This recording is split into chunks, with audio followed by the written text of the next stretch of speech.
War Pugs. You know, every so often, you guys introduce me to something that I've never seen before, and it's absolutely wonderful. It brings me hours upon hours of enjoyment. You guys have done this for me several occasions. Now, I want to bring something that I enjoy to you. If you have never heard of this guy, his name is The Critical Drinker, and he reviews movies. And he's really funny about it. Disagree with him or not, agree with him or not, he's great at this. Some of the best stuff I've ever heard comes from this guy. And personally, I would love to do, like, I've thought about making reviews of my own, especially for the Horace Harry book series and movies and shows that my wife forces me to watch against my will. Send help, please. Send help, please. Oh my God. In any case, Critical Drinker, oh my God. There's a few channels that inspired me. There's a few channels that really inspired me as far as my own path has gone. And where, I eventually want to be. And The Drinker, while, of course, he has a completely different format than me and everything else like that, as far as my lore videos and things like that, he has been a major inspiration because I'm just like, well, he just talks. And, yeah, like, for me, I sat there and I was looking at that, I was like, he's one of those people that I was sitting there like, well, I could do that. Why not? Let me give it a shot. But this is his video on Snow White, how to destroy your own movie. Guys, brace yourselves if you've never seen The Critical Drinker. Let's go. You know, sometimes in life you just can't catch a break, True. And it seems like everything you do to try to fix the situation only ends up pushing things from bad to worse to catastrophic. Very true. I once saw a drunk guy stagger out of a late night takeaway with a kebab in hand, only to lose his grip on his prized lump of artery clogging saturated meat and fumble to catch it before it fell to the ground, causing him to lose his balance and stumble face first into a plate glass window. Oof. And thinking about that poor unfortunate drunken soul who had to retreat home with no food, a bloody nose, bruised ego, and the mocking laughter of me and my friends ringing in his ears, I'm reminded It was you, wasn't it? of Snow White actress Rachel Zegler, who seems to be single-handedly tanking the box office prospects of her multi-million-dollar movie, to the point where even industry experts are warning that she's rapidly turning into Branding experts warn that Rachel Zegler's backlash could ruin Disney's big-budget Snow White remake and predict executives will be having crisis talks to win back fans ahead of 2024 release.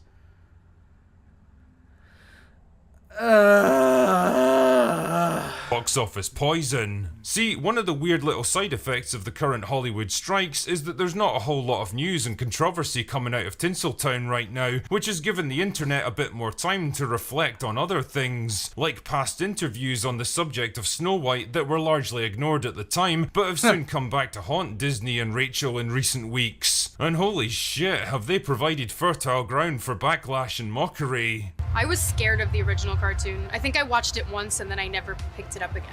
I just mean that it's no longer 1937 and we absolutely wrote a Snow White that is not going to be saved by the prince. She's not going to be saved by the prince, and she's not going to be dreaming about true love. She's dreaming about becoming the leader she knows she can be, and the leader that her late father told her that she could be if she was fearless, fair, brave, and true. Reality is that the cartoon was made 85 years ago, and therefore it's extremely dated when it comes to the ideas of women being in roles of power. I'm gonna stand there 18 hours in a dress of an iconic Disney princess. I deserve to be paid for every hour that it is streamed online. But it's really not about the love story at all, which is really, really wonderful. And whether or not she finds love along the way is anybody's guess until 2024.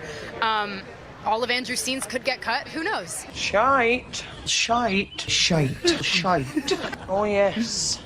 That's shite. No offense, Rachel, but you're making it pretty tough for people to like you. Now, I don't pretend.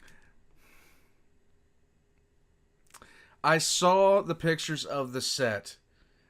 Yes, that picture of her in the dress is real. That's an actual thing. That's an actual thing. And it's depressing. Because it looks like a very bad cosplay.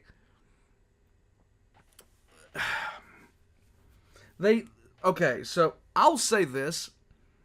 I liked, me and the wife, we both liked the remake of Beauty and the Beast. We were both more than fine with that. Some of these others, though, I'm just, like, I did not watch live action Mulan. I did not watch that. I haven't watched any of these new ones. Just because it's like, let's take a classic story and destroy it as hard as we can. To know what exactly was going on in her head when she said stuff like this. Maybe she was just a bit nervous and overwhelmed by all the attention and didn't know how to respond with the kind of slick, blandly diplomatic answers that a more experienced celebrity might have given. Maybe it's because she's young and idealistic and just blurted out the first thing that came into her head about the movie and the character. And so I don't really want to dump on her too much for all this controversy. Yeah, she's definitely creating the impression of a spoiled, entitled, narcissistic actor who totally doesn't appreciate the amazing opportunity she's been given. Yeah, her comments on the actors' strike were pretty poorly judged for someone getting paid more from one movie than most actors make in their entire lives. Most everyone makes in their entire life.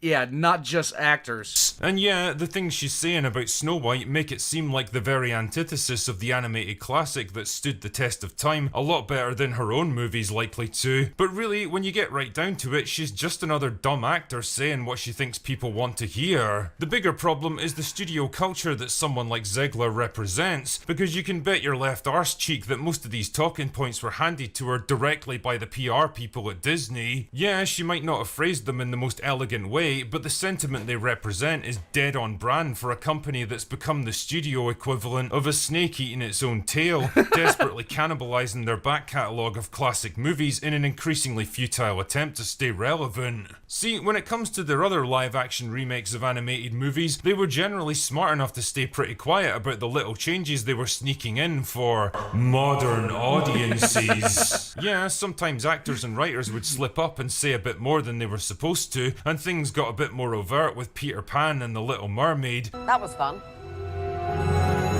But for the most part, they were content to pay tribute to the originals and market the remakes as respectful adaptations.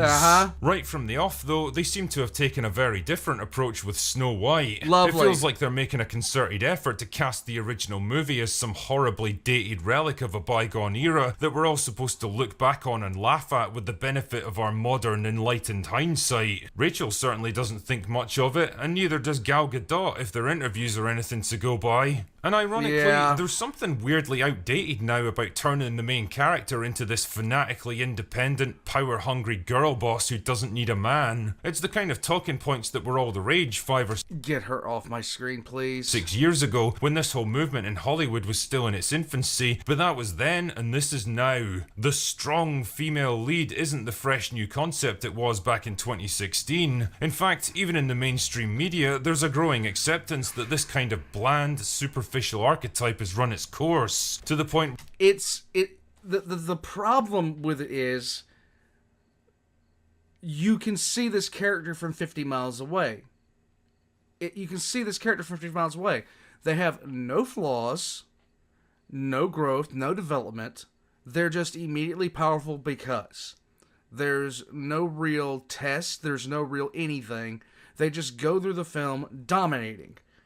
And that kind of character has its genre. That kind of character does have its genre. But it's so annoying to see it happen. Just, you're not flawless. Give me a flaw. Give me a reason to root for this character besides, oh, well, they're the protagonist and you're supposed to. Give me an actual reason to actually care about this character and any of the struggles they're going through. If they're even having struggles. That was the worst mistake. It wasn't the worst, but it was one of the building blocks of a series of mistakes that buried the Star Wars prequels. It's the reason Captain Marvel was awful. It's the reason that I stopped going to the movies in the first place, because it just got annoying with this just annoying with these flawless people running around. It's like, just stop it. Where it's become kind of a meme in its own right. Either way though, I can't help wondering, is this really the attitude you want to display towards one of the most beloved animated movies of all time? The one that literally made Disney what it is today? Do you really want to be seen shitting on the accomplishments of previous generations when your own efforts are probably never going to reach the same heights of cultural influence? Because at a certain point, it really just comes across as a jealous, envious attempt to drag down other people's work rather than elevating your own. As Mahler so aptly put it in one of his videos, this isn't a passing of the torch, it's a torching of the past. It's a deliberate attempt to rewrite history and destroy the legacy of the thing you're so desperate to supplant, while conveniently forgetting that there's a reason movies like Snow White have been enjoyed by generations of audiences. True. The stories they told are timeless and universal, instead of trying to catch the ever-changing winds of the political and social zeitgeist. They weren't written for modern audiences, they were written for every audience from the 1930s to the 2020s, and that's precisely why they worked so well. And as much as you and your friends might look down on them and mock them for not aligning with whatever fads and trends happen to be the current thing, the inconvenient truth is that they'll still be remembered long after your own lesser efforts have been forgotten. You are but a passing ripple in the pond of history, whereas they are history. Anyway, that's all I've got for today. Go away now. And this is the thing that gets to me. They're gonna make this. They're gonna release it. They're gonna do this They're gonna do this dumb crap over and over again.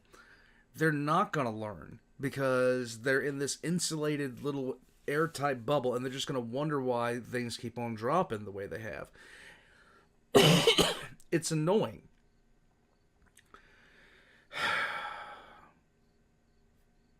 I'm glad I haven't watched Snow White since I was a kid, and I don't have that much of an emotional attachment to it. Or any, like, Disney. Like, I don't have much of an attachment to Disney because God knows it's been forever since I've seen that.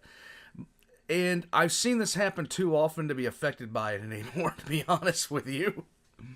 I've seen it happen too often where they take classics and screw them up.